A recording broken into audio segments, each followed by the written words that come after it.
আসসালামু আলাইকুম। আমার ছেলের নাম আকরাম খান রাব্বি। আমার ছেলে নামাজ পড়তে গেছিল শুক্রবারে 19 তারিখ,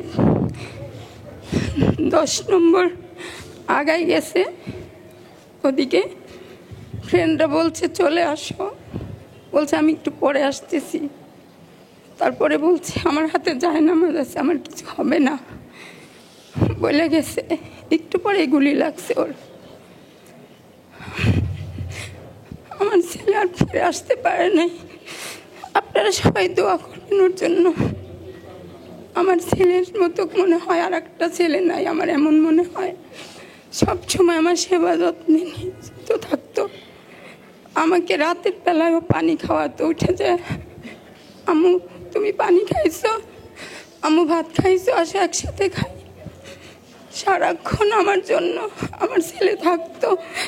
আমি সেই ছেলে হারাইছি। আপনারা সবাই দোয়া করবেন আমি যেন আমার ছেলেকে যেন জান্নাতবাসী করে।